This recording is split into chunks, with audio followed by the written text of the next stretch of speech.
Baiklah, apa kabar? Selamat datang di Comika Day. Acara aneh.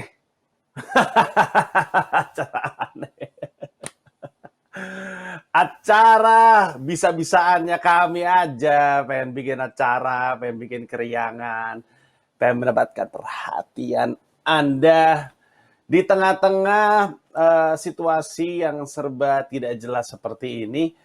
Kalau kita mau membuat suasana kebingungan ini lebih baik, ya kita cari hiburan. Nah, menghibur tepatnya adalah sesuatu yang jadi istilahnya itu forte-nya kami, bidang kami.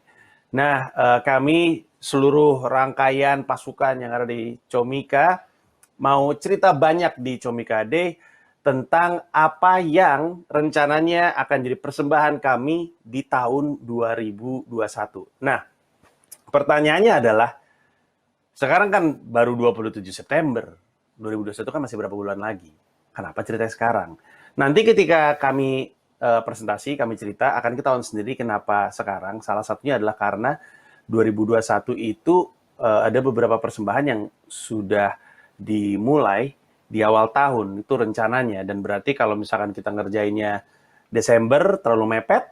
Kalau ngejalaninya Januari, mepet banget, udah terlambat. Karena kami mau memulai mempersembahkan sesuatu di bulan Januari. Jadi, kelihatannya ini adalah momen yang tepat. Plus nanti sayanya sendiri juga akan ada pengumuman terkait protokol COVID yang rencananya akan diimplementasikan di Komodo Menoi Istora.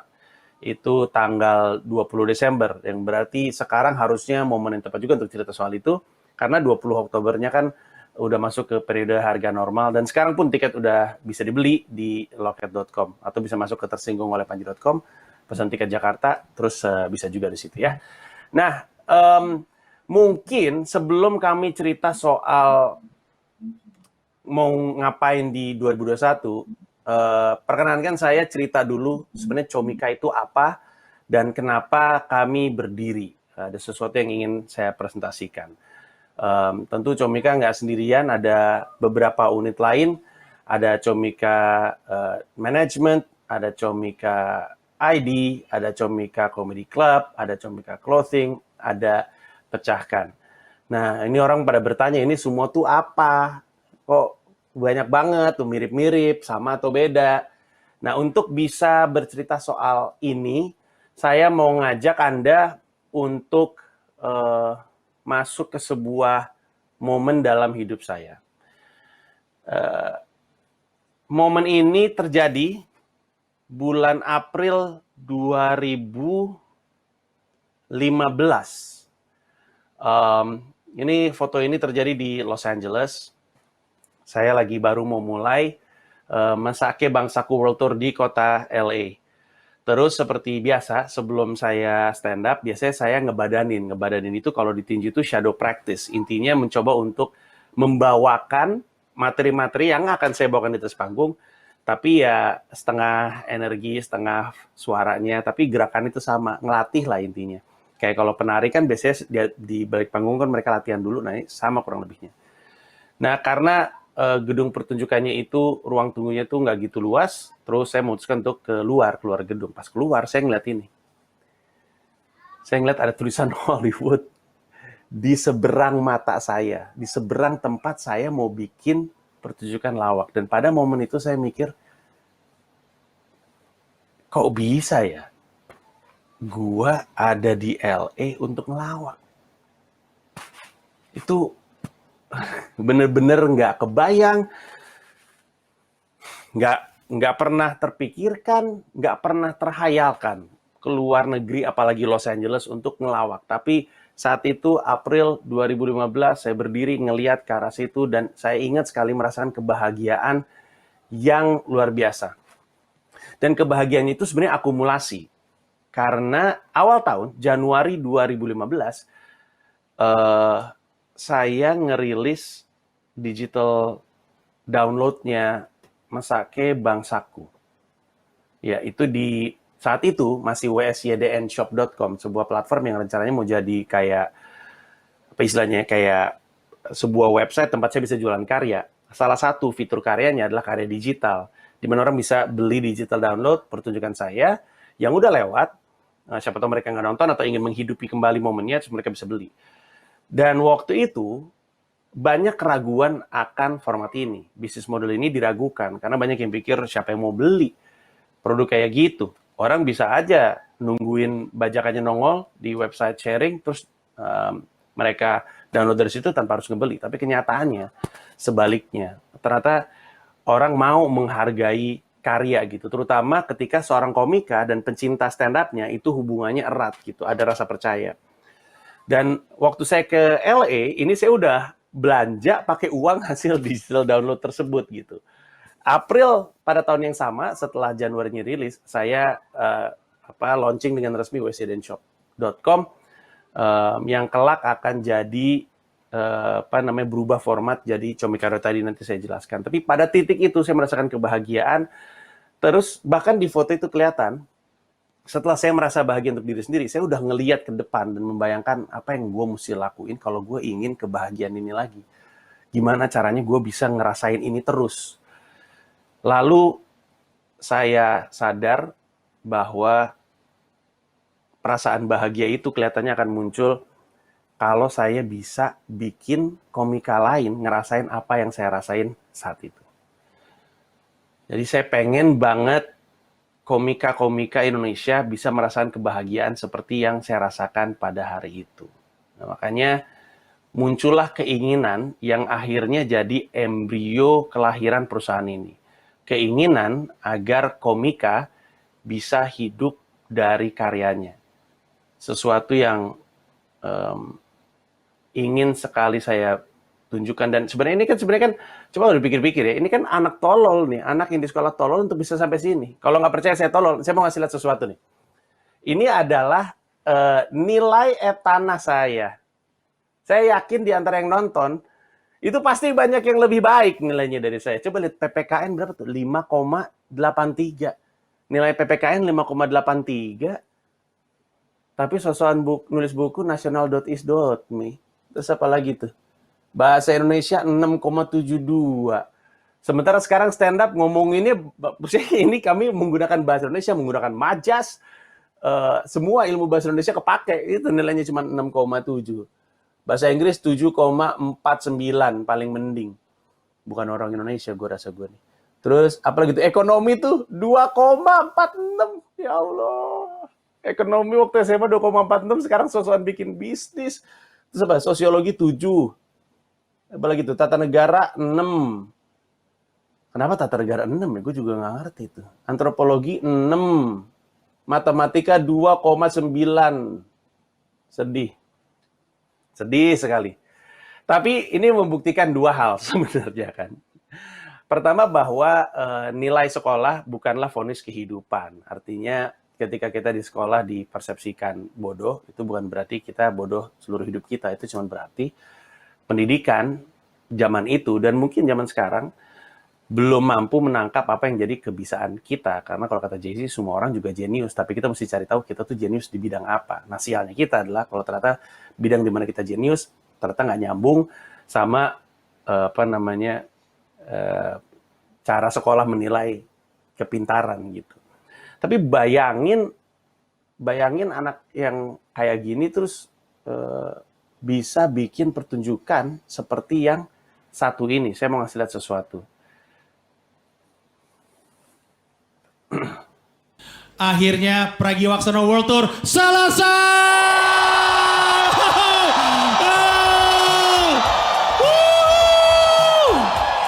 Unbelievable! Terima kasih banyak semuanya, thank you.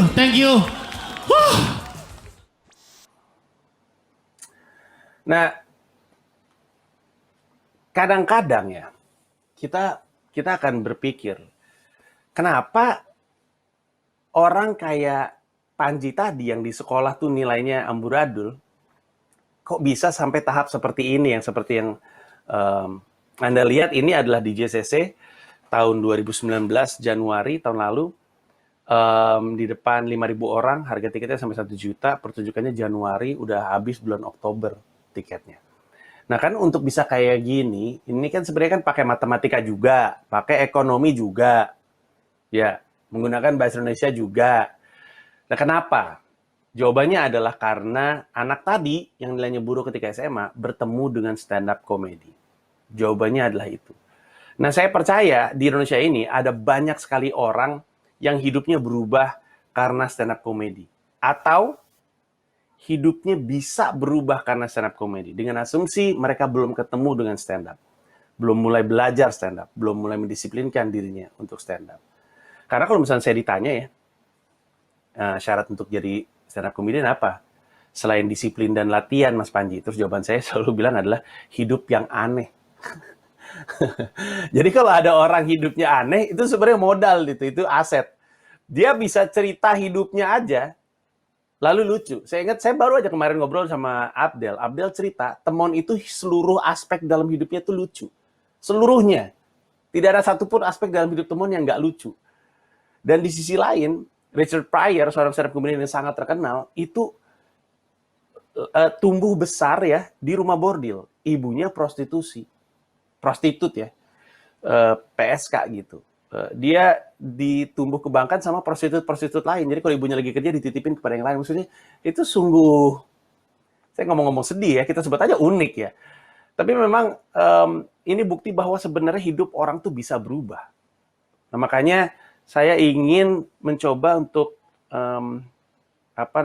membantu orang-orang untuk mempertemukan mereka dengan stand up comedy, dan ketika udah ketemu dengan stand up comedy, saya mau membantu agar komika bisa hidup dari karya. Seperti yang kita tahu, bisa ngelawak dan bisa hidup dari lawak adalah dua hal yang berbeda sama sekali.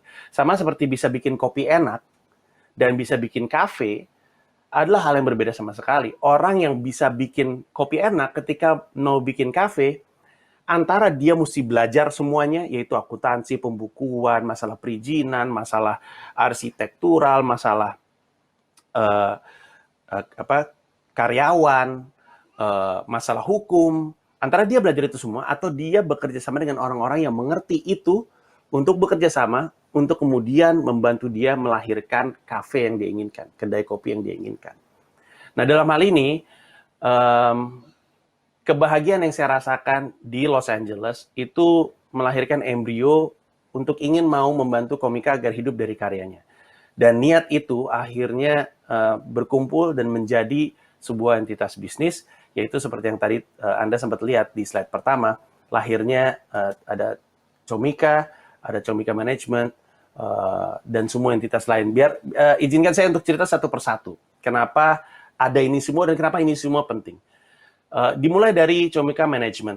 Manajemen talent yang membantu stand up comedian untuk bisa hidup dari stand up. Karena saya bilang, saya nggak bisa bantu. Belum bisa bantu untuk bikin stand up comedian bisa bikin film yang laku. Saya nggak bisa bantu itu. Saya juga belum bisa bantu untuk bikin stand up comedian bisa jadi YouTuber dengan subscriber jutaan. Saya juga belum bisa bantu karena saya belum punya kemampuannya. Tapi yang saya bisa bantu, karena saya udah ngalamin, adalah membuat stand up comedian hidup dari karyanya. Hidup nyaman dari karyanya. Saya tahu itu. Dan makanya saya ngajak sejumlah komedian yang merasa pengen hidup dari karyanya, pengen hidup dari stand up, untuk gabung ke manajemen. Tapi saya selalu bilang sama komedian, dan kami selalu ngebuka siapapun, tapi siapapun yang datang ke kami kemudian bilang mau dong masuk Comika Management, selalu saya ingatkan hal yang sama. Gua itu cuma tahu cara yang gua pakai untuk membuat lu bisa hidup dari karya. Gue belum nemu di jalan yang lain. Gue belajar terus sih. Mungkin dari komika-komika yang sekarang dalam satu manajemen, gue mempelajari apa yang mereka lakukan, apa yang kita bisa lakukan sama-sama. Tapi untuk saat ini yang gue tahu adalah cara gue. Dan itu berarti lu akan melakukan jalan yang gue ambil untuk bisa membuat gue seperti hari ini. Dan itu berarti kerja keras, dan itu berarti disiplin. Jadi kalau misalkan dia nggak siap untuk kerja keras, nggak siap untuk disiplin, nggak siap untuk grind our teeth gitu ya, susah, karena itu jalan yang saya ambil. Untuk bisa seperti hari ini, yang saya lakukan adalah disiplin dalam menulis, disiplin dalam melatih, dan disiplin dalam bikin spesial, itu satu. Kemudian disiplin dalam mengembangkan diri untuk mau lebih baik lagi di pertunjukan berikutnya, dan berikutnya, untuk mau belajar. Lalu mau untuk menyebarkan kontennya secara digital lewat platform komika.id, atau mungkin dari YouTube atau dari Instagram, cerita sama orang kalau saya stand up comedian, termasuk ngambil job stand up. Kadang ada yang ideal, kadang nggak ada yang nggak ideal, dan sebenarnya kalau gig ya, rata-rata nggak ada yang ideal, tapi perlu untuk disodorin ke talent-talent kami, ambil ini. Karena ini yang akan membuat lu dikenal sebagai stand up comedian. Lu harus di luar sana dan stand up. Jobnya enak, jobnya nggak enak, stand up. Karena bukan cuma lu butuh jam terbangnya itu, bukan cuma lu butuh untuk ngasih tahu sama orang kalau lu stand up comedian, tapi dengan melakukan itu, lu memamparkan diri lu kepada orang-orang baru. Saya itu nyomot-nyomot penonton-penonton baru yang akan masuk sebagai penikmat saya dari corporate gig.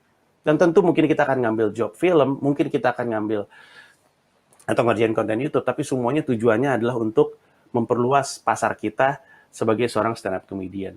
Nah, ketika seorang stand up comedian bilang dia mau, maka kita bikin show. Ketika bikin show, yang bikin adalah Comika Entertainment yang logonya ada di tengah.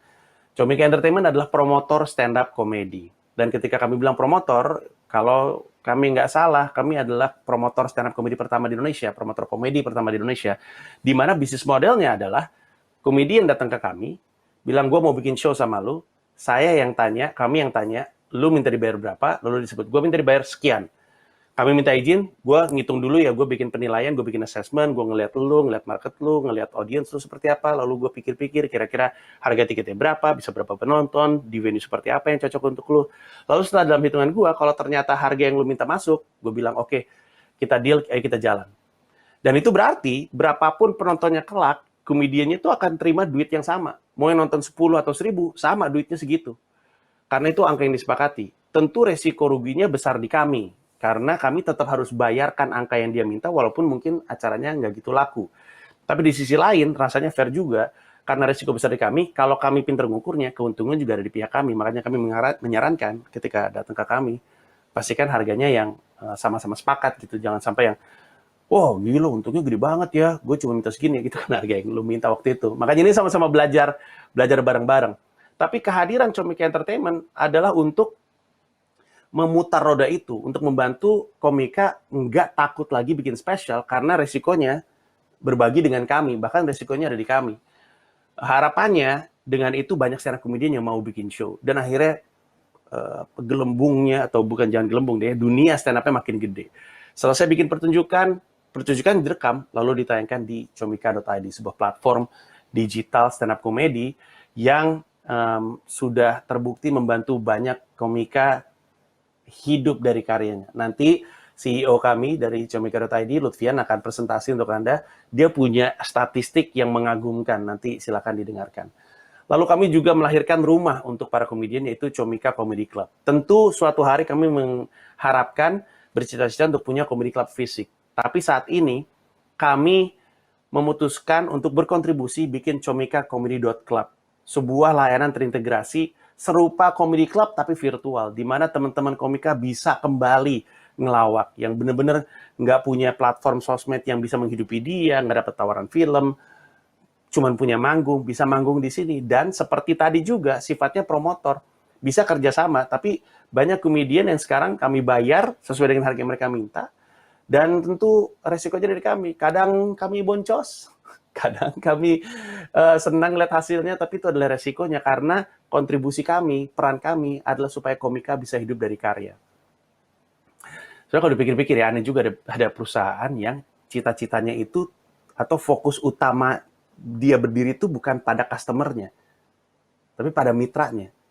Jadi perusahaan berdiri itu bukan pengen nyari duit dari stand up. Tentu iya gitu, tapi awalnya kami berdiri adalah karena kami ingin membuat komika bisa hidup dari karya. Pertama kali di kepala kami adalah komediannya. Dan nanti ketika komikanya udah mulai digemari sama banyak orang, lalu banyak fans stand up comedy bermunculan, kami menghadirkan Comika Clothing Company, clothing line, bertema stand up comedy. Dan sejauh ini yang saya tahu, juga yang pertama di Indonesia. Dan orang-orang yang suka stand up jadi bisa beli kaosnya seperti yang saya pakai saat ini. Saya tersinggung, bisa dibeli saat ini, dan bisa di-follow @Comika Clothing kalau pengen beli bajunya. Lalu ketika orang-orang yang ngefans dengan stand up, kemudian mau mulai jadi stand up comedian, kami punya Pecahkan, sebuah unit edukasi. Silakan masuk ke pecahkan.com dan nanti akan ada cara untuk bisa belajar gratis, lalu bisa pre-order buku yang akan kami rilis. Buku belajar stand up, dari job pertama sampai job pertama. Buku yang akan membantu teman-teman belajar dari nol sampai mulai menghasilkan. Siap-siap aja masuk ke pecahkan.com. Nah, kenapa ini semua penting? Karena ini semua perlu untuk menghidupi ekosistem stand-up comedy Indonesia. Ekosistem ini perlu. Nggak ada salah satu, ya bisa jalan, tapi kurang gitu. Kayak kalau misalkan ada Comika Entertainment, tapi nggak ada comika.id, kami butuh platform. Ya sekarang gini deh, emang Netflix mau nayangin show kami-kami? Ya kan enggak. Terus kami mau kemana nih? Kalau nunggu orang lain nggak jadi-jadi. Jadi kami bikin inisiatif duluan. Dan hampir semuanya ini adalah inisiatif kami untuk pertama kalinya. Dan itu yang dibutuhkan. Dan kami memutuskan daripada nunggu, lebih baik berinisiatif sendiri. Dan itulah kenapa ini semua lahir. Nah, sekarang saya mau cerita soal apa yang Comika Entertainment akan persembahkan di tahun 2021. Ini adalah sejumlah acara yang dipromotori oleh kami. Kita akan mulai dari yang pertama, Awe berencana untuk bikin stand-up comedy special di bulan di bulan Januari sampai dengan Maret, maksud saya. Tanggalnya masih belum tahu pasti, tapi kisarannya 11 itu. Dia adalah salah satu stand-up comedian paling brilian di Indonesia. Saya selalu ngerasa Awe itu punya level komedi yang bisa diterima banyak orang. Dan kemarin, pertunjukan pidato presiden, itu sangat lucu dengan gimmick opening yang sangat nggak pernah saya lihat sebelumnya, dan lucu banget. Dia akan kembali lagi bikin special Januari sampai Maret. Next-nya adalah ada Popon Kerok di Agustus sampai dengan Desember. Juara satu suci ini akan bikin stand-up comedy special yang ditunggu-tunggu oleh banyak orang. Kita tahu dia sangat bermusuhan dengan SJW. Kita lihat seperti apa pertunjukannya. Next, juga akan hadir Barry William, Juli sampai dengan Agustus. Setelah kemarin personal branding, dia bikin special lagi antara Juli dan Agustus. Kemudian next akan hadir Augie Fantinus di bulan Agustus. Dia tidak dikenal Indonesia sebagai stand-up comedian, tapi dia rencana mau bikin stand-up comedy special. Nanti dia akan cerita sendiri kepada Anda. Next, di bulan Februari ada Levi of Sanusi. Februari sampai Maret stand-up comedian yang punya karakter yang sangat unik, dan tadi sempat muncul adalah orang yang dikenal dengan Indro Warkop alias Indro Joyo Kusumonegoro. Untuk pertama kalinya bikin stand-up comedy special dipromotori oleh kami dari Comika Entertainment. Ini sebuah kebanggaan luar biasa. Kami terhormat dipercaya untuk bikin show ini, dan beliau menyelenggarakan tanggal 23 September tepat di ulang tahunnya Warkop. Nanti kenapa beliau akan cerita sendiri ketika ngobrol-ngobrol sama saya. Next, ada Davin Nurbianto di bulan Juni, di bulannya ulang tahun Jakarta. Dia juga pernah bikin special dan akan bikin special lagi. Next, saya pastikan di dalam ruangan tertutup. Akan ada Arif Brata, Mahabrata 2, Oktober sampai November. Mungkin ada yang udah pernah nonton show-nya di Makassar atau beli digital download di comika.id. Kali ini berbahasa Indonesia. Next, akan ada Denny Cagur, bikin stand-up comedy special antara September sampai Desember. Ini juga kejutan yang sangat menyenangkan. Denny bilang dia antara semua cabang komedi stand-up yang belum pernah dicoba, dan kali ini dia mau bikin pertunjukan tunggal. Next, akan ada Rin Hermana dengan Darin Kundang di bulan November. Rin udah pernah bikin show berdua dengan Ebel. Rin juga punya show monolog nanti di comika.id. Kali ini dia bikin stand-up comedy special sendiri, Darin Kundang. Next, ada Blind Man Jack dengan specialnya berjudul Gua Buta Bukan Bego. Stand-up comedian buta. Kayaknya yang dipilih adalah istilah buta, bukan tunanetra deh, dari teman-teman komunitas buta. Show-nya Februari-Maret, nanti akan ngobrol dengan Davin Nurbianto untuk cerita seperti apa show-nya. Next. Nah, ini juga menarik sekali. Andika Pratama dan Gilang Dirga juga berencana mau bikin stand-up comedy special. Mereka akan bergeser dari yang tadinya nontonin stand-up, kemudian downloadin di comika.id, akhirnya bikin pertunjukan, tapi waktunya belum tahu kapan akan diumumkan selanjutnya. Ini juga kabar yang menarik nih. Next. Nah, itu ada Abdel Ahrian di bulan September, dan seperti yang teman-teman sudah lihat, ini ada satu lagi persembahan kami, Comika Comedy Festival di Oktober sampai Desember kisarannya. Nah,